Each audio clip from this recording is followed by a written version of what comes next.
Hey guys, I'm Mark Bridge, and you're watching Pop Culture Galaxy TV.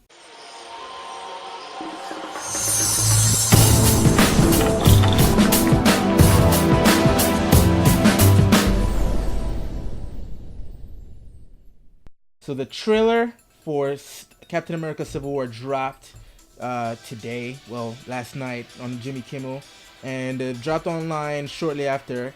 And we get to see what is in store for next year's blockbuster, the next Marvel film, the beginning of Phase 3. And man, I gotta tell you, that shit looks awesome. Um, First of all, it kind of confirms that from what we see so far, that it is a Captain America movie. It's definitely dealing with his storyline, continuing where they left off from Winter Soldier, in that he's searching for Bucky and trying to bring Bucky back to the light side.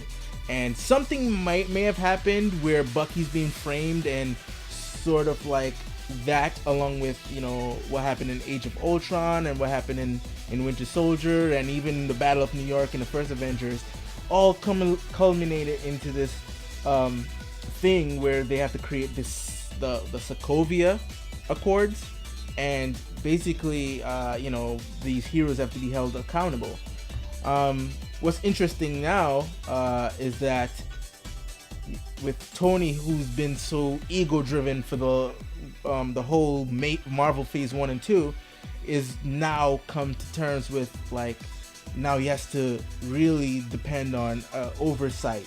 Now he can't just be like, all right, screw the oversight, I'm the man, I'm not a team player. Now he's like right there with being a team player, and trying to stop Cap. But what we've seen so far in the trailer looks pretty fantastic. We get a glimpse of Black Panther. We get a glimpse of whose side which side, like, all the heroes are gonna be on. We get to see sort of the rift that's gonna happen with Black Widow and Cap, where Black Widow is like, I understand where you're coming from, but you might want to sit this one out, because I may have to arrest you or kick your ass or something like that.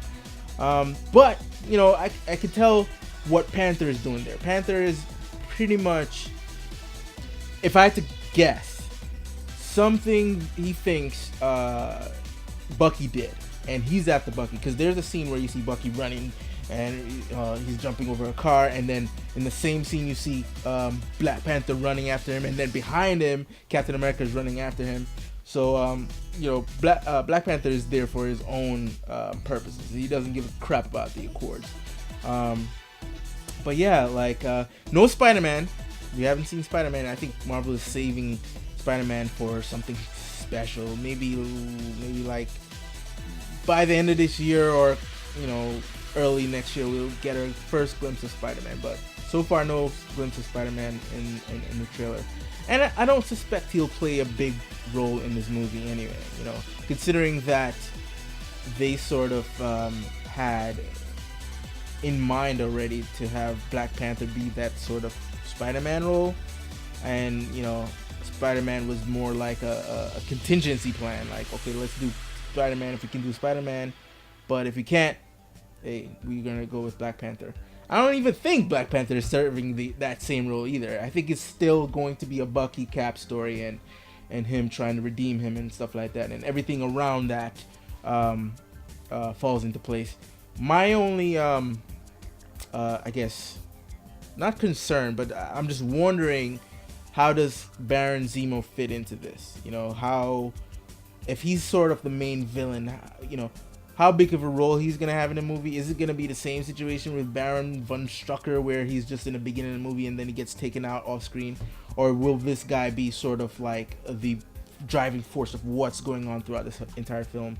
And is the climactic battle between him with Cap and Zemo, or is it going to be between Cap and Iron Man?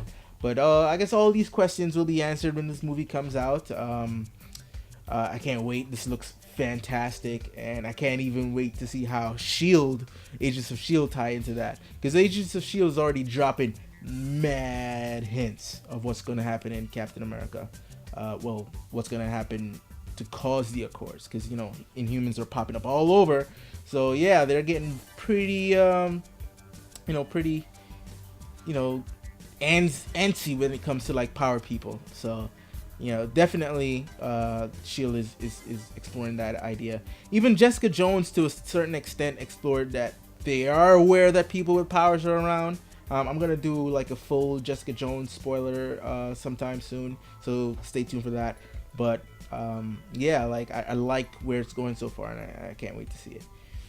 All right, next up we have Tom Cruise joining a shared universe, not a comic book universe, not DC or Marvel, but rather the Universal Monster Universe.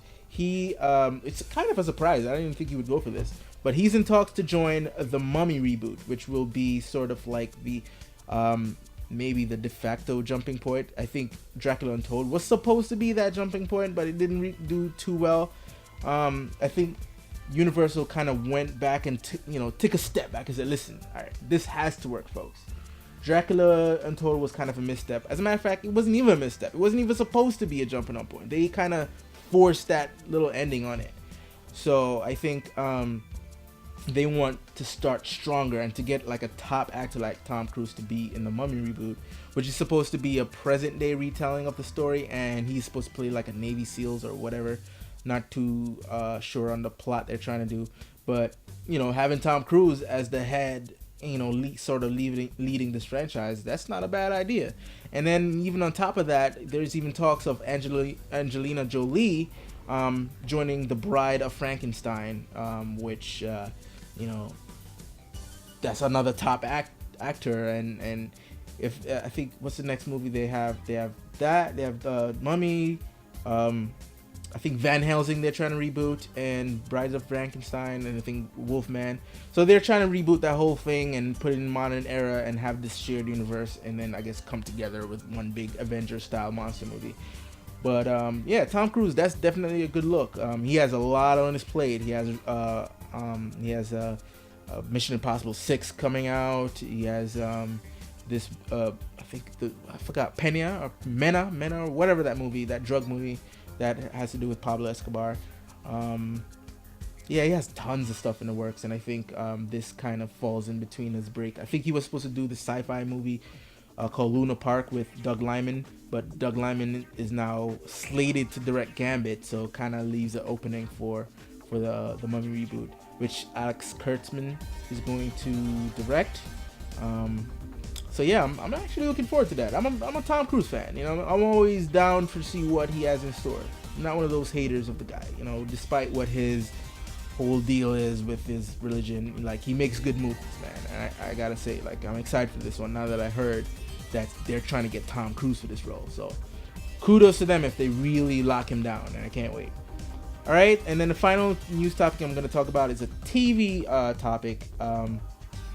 Game of Thrones fans, spoilers if you aren't caught up, but as we know, at the end of season 5, which was the weakest season by far, in my opinion, Jon Snow bites it. Now, for us book readers, for myself, we still don't know.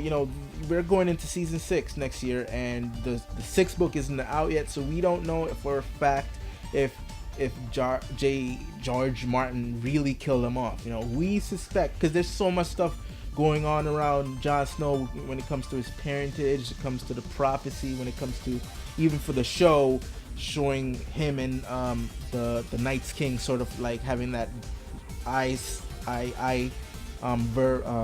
confrontation, like they're like, all right, I see you, we're gonna do some battle. It feels like a very anticlimactic move to just kill Jon Snow. So HBO dropped a poster, and on that poster is Jon Snow. Now, whether or not it's a confirmation that he's alive is still up in the air. It could be just that, it's like to symbolize that he's dead because he's on the front, his blood dripping from his face. Symbolize that he's dead and he's not coming back, or it could be that he's going to be resurrected, maybe as a White Walker or resurrected through some other means of magic.